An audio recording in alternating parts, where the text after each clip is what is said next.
Alhamdulillah wa bihi nasta'in dana ila siratikal mustaqim. Allahumma salli ala Muhammad wa ala ali Muhammad.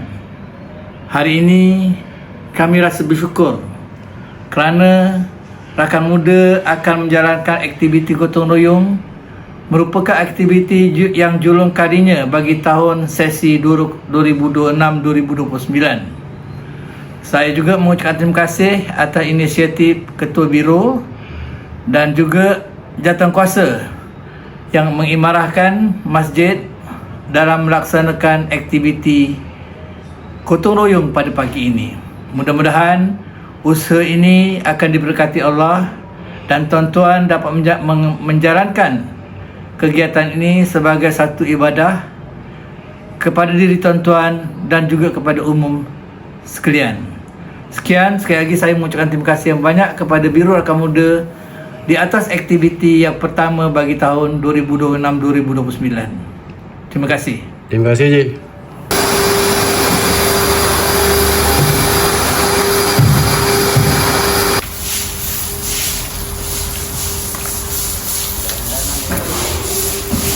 Buat uduk di dalam. Terima kasih, bang. Oh, ini wuduk wanita. Wuduk wanita.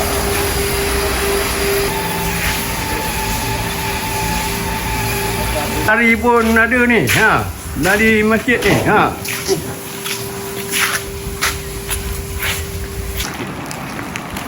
Di tempat tu aku tengok nanti okey. Rajin tadi. Putih. Tanda.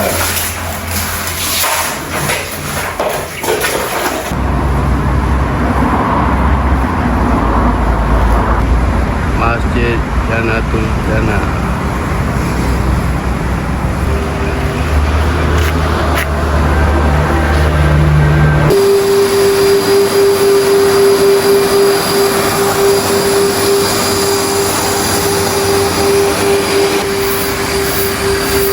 tahu ada lupa ke apa tahu lah.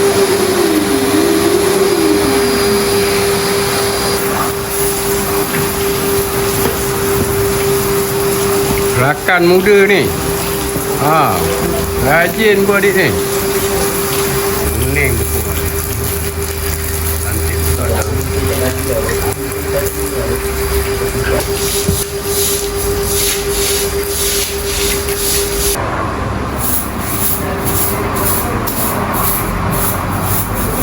Gambar.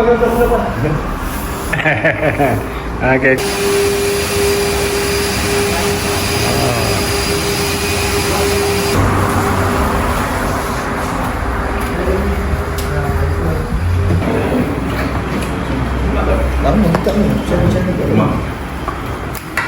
Yelah, tadi datang semua Haji Saifuddin datang.